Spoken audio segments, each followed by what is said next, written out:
श्री स्वामी समर्थ। जय जय स्वामी समर्थ। स्वामींचं नाव घेऊन मी या व्हिडिओला सुरुवात करते। येत्या 16 मे म्हणजे शुक्रवारी आली आहे संकष्टी चतुर्थी।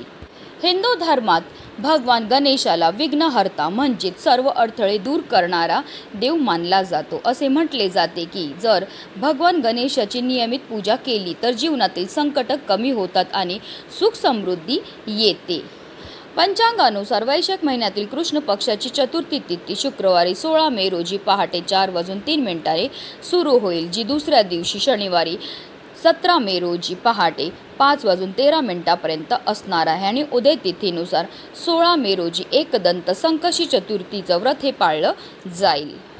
हे व्रत केवळ अडथळे दूर करत नाही तर इच्छा पूर्ण देखील करते। या दिवशी खऱ्या मनाने उपवास आणि प्रार्थना केल्याने घरात आनंद, शांती आणि समृद्धी येते। धार्मिकदृष्ट्या हा दिवस अत्यंत महत्त्वाचा असल्यामुळे या दिवशी काही प्रभावी उपाय आणि सेवा देखील केल्या जातात आणि म्हणूनच संकष्टी चतुर्थीच्या दिवशी तुम्ही व्रत नाही केलं तरीही चालेल, पण सकाळीच घरात आणा या झाडाचं फक्त एक फूल। हे फूल आपल्या घरी आणल्यामुळे आपली कितीही कठीणातील कठीण इच्छाही साक्षात गणपती बाप्पा तर पूर्ण करणारच आहेत, पण त्यांच्या कृपेने आपल्या जीवनामध्ये असणारे जे दारिद्र्य, दुःख आहे, दोष आहे ते दूर होऊन आपल्या संपूर्ण कुटुंबाची भरभरून अशी प्रगती होणार आहे।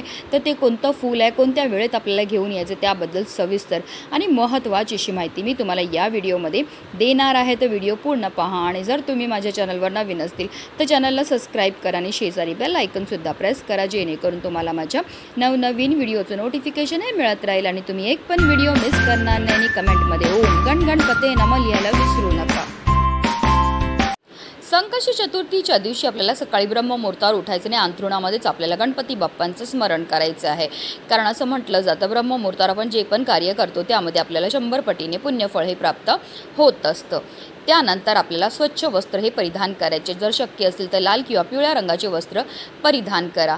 त्यानंतर आपल्याला गणपती बाप्पांसमोर एक दिवा हा प्रज्वलित करून घ्यायचा आहे, कारण कोणतीही सेवा किंवा कोणताही उपाय जर आपण अग्नीच्या साक्षीने केला तर त्यामध्ये आपल्याला निश्चितच सफलताही प्राप्त होत असते। त्यानंतर आपल्याला गणपती बाप्पांसमोर व्रत करायचा संकल्प हा करून घ्यायचा आहे। गणपती बाप्पांची जर तुमच्याकडे मूर्ती असेल तर त्यांना पंचामृताने किंवा जलाभिषेक हा करून घ्यायचा। 11 पळी पाणी आपल्याला गणपती बाप्पांच्या मूर्तीवर अर्पण करायचं आहे। प्रत्येक वेळेस पाणी अर्पण करताना आपल्याला निरंतर ओम गणगणपते नमः या मंत्राचा जप करत गणपती बाप्पांना जलाभिषेक हा करून घ्यायचा आहे। त्यानंतर हे जे तीर्थ आहे ते आवर्जून आपल्याला आपल्या मुलांना त्याचबरोबर घरातल्या प्रत्येक सदस्याला प्यायला द्यायचं। असं केल्यामुळे आपल्या मुलांवर कधीही कोणत्याही प्रकारची संकट येत नाही आणि त्यांच्या बुद्धीमध्ये वाढ होते। त्यानंतर गणपती बाप्पांना स्वच्छ पुसून पुन्हा त्यांच्या स्थानावर आपल्याला ठेवायचं आहे। त्यानंतर आपल्याला गणपती बाप्पांना हळद, कुंकू, अक्षदा, धूप, दीप, अगरबत्ती दाखवून घ्यायची आहे।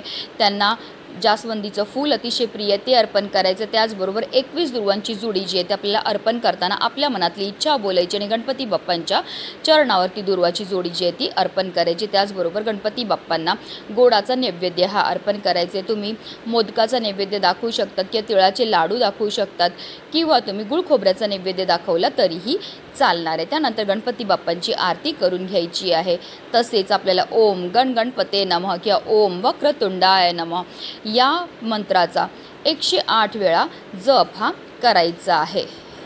तसेच संकष्टी चतुर्थीच्या व्रत कथेचं पठण किंवा श्रवण करायचं आहे। त्यानंतर रात्री चंद्रोदयाच्या वेळेस चंद्राचं दर्शन घ्यायचं आहे, त्यांची पूजा करायची, त्यांना जल अर्पण करायचं आहे आणि चंद्र पाहिल्यानंतरच आपल्याला उपवास हा सोडायचा आहे। तसेच आपल्याकडनं झालेल्या कळत नकळत चुकांची क्षमायाचना सुद्धा आपल्याला गणपती बाप्पांकडे करून घ्यायची। अशा रीतीने आपल्याला पूजाही करायची आहे। वास्तुशास्त्रात जास्वंदीच्या झाडाला विशेष महत्त्व हे दिलं गेलं आहे। जास्वंदीचं लाल फूल म्हटलं की आपल्या डोळ्यासमोर सर्वप्रथम येतात ते श्री गणपती बाप्पा, कारण गणपतीला हे फूल विशेष प्रिय आहे। वास्तुशास्त्रानुसार घराच्या उत्तर किंवा पूर्व दिशेला जास्वंदीचं झाड लावल्याने घरातील वातावरण चांगलं राहतं। जास्वंदीच्या झाडामुळे घरामध्ये धनधान्याची कमतरता भासत नाही। धर्मशास्त्रातही जास्वंदीचं फूल शुभ मानलं गेलं आहे। हे फूल काली माता आणि श्री गणपतीला अर्पण केलं जातं। जास्वंदीचं फूल सौभाग्याचं प्रतीक मानलं गेलं आहे। तसेच एखाद्या व्यक्तीच्या कुंडलीत मंगळ दोष असेल तर अशा व्यक्तीला जास्वंदीचं रोप लावण्याला सांगितलं जातं। मंगळ दोषामुळे होणाऱ्या समस्या जसं की विवाहामध्ये विलंब, तसेच कोणत्याही कार्यामध्ये यश न मिळणं, तसेच नोकरी, व्यवसाय किंवा कोणत्याही कामामध्ये यश न मिळणे, तर अशा व्यक्तीने आवर्जून जास्वंदीचं झाड हे आपल्या घरामध्ये लावावं. तसेच लाल जास्वंदीचा उपयोग हा सूर्यदेवांच्या पूजेमध्ये देखील केला जातो. जास्वंदीचं फूल टाकून जल अर्पण सूर्यदेवाला केल्यामुळे आपल्या जीवनामध्ये सकारात्मकता येते, ज्यामुळे आपल्या नोकरी आणि करिअरमध्ये आपल्याला यश हे प्राप्त व्हायला लागतं. आणि म्हणूनच आपल्याला संकष्टी चतुर्थीच्या दिवशी सकाळीच लाल जास्वंदीचं एक फूल आपल्या घरी घेऊन यायचं आहे. हे फूल घरी आणल्यानंतर आपल्या मनातली इच्छा बोलून आपल्याला हे फूल जे आहे ते गणपती बाप्पांना अर्पण करायचं आहे. आता आपल्याला एक प्लेट घ्यायची आणि त्यावर आपल्याला 11 तांदळाचे दाणे जे आहेत ते ठेवायचे. जे 11 तांदळाचे दाणे आपण घेणार ते व्यवस्थित पाहून घ्यायचे, ते अखंड असावे, कुठेही तुटलेले फुटलेले किंवा खराब झालेले नसावे. आता या 11 तांदळाच्या दाण्यावर आपल्याला थोडीशी हळद आणि कुंकू टाकायचं आहे आणि त्याला लाल पिवळं करून घ्यायचं. अर्थात काय तर आपल्याला अक्षदा ह्या तयार करून घ्यायचे आहेत. आता हा संपूर्ण उपाय आपण देवघरामध्ये बसूनच करणार. तर हे 11 तांदळाचे दाणे घेऊन आपल्याला देवघरामध्ये बसायचं. सगळ्यात पहिला दाणा आपल्या उजव्या हातामध्ये आपल्याला घ्यायचा आहे. ओम गण गणपते नमः या मंत्राचा जप करायचा आहे. आपल्या मनातली इच्छा बोलून आपल्याला तो तांदळाचा दाणा जो आहे, जो आपण गणपती बाप्पांना लाल जास्वंदीचं फूल अर्पण केले त्या इथे ठेवून द्यायचं. पुन्हा दुसरा तांदळाचा दाणा आपल्या उजव्या हातामध्ये घ्यायचा. ओम गण गणपते नमः या मंत्राचं जप करायचं. आपल्या मनातली इच्छा बोलून आपल्याला तो दाणा जो आहे तो त्या लाल जास्वंदीच्या फुलावर अर्पण करायचं. अशा रीतीने आपल्याला 11 वेळा ओम गण गणपते नमः बोलायचं. 11 वेळा आपल्या मनातली इच्छा बोलून 11 वेळा हे तांदळाचे दाणे जे ते आपल्याला त्या जास्वंदीच्या फुलावर अर्पण करायचे आहेत. त्याचबरोबर आपल्याला एक लाल जास्वंदीच्या झाडाचं पानसुद्धा आपल्या घरी घेऊन यायचं. हे पान घरी आणल्यानंतर त्याला स्वच्छ धुवून आणि पुसून घ्यायचं. आता एक प्लेट घ्यायची, त्यामध्ये थोडंसं कुंकू टाकून त्यामध्ये पाणी टाकायचं आणि त्याचं गंध हे तयार करून घ्यायचं. आता जास्वंदीच्या झाडाच्या काडीने आपल्याला त्या पानावर आपल्या मनातली इच्छा ही लिहायची आणि त्यानंतर हे पानसुद्धा आपल्या मनातली इच्छा बोलून आपल्याला गणपती बाप्पांच्या चरणावर अर्पण करायचं आहे. त्याचबरोबर आपल्याला 21 दुर्वांची एक जोडी घ्यायची. आपल्या मनातली इच्छा बोलून ही जोडी गणपती बाप्पांच्या मस्तकावर लावायची आणि त्यांच्या चरणावर आपल्याला अर्पण करायची आहे.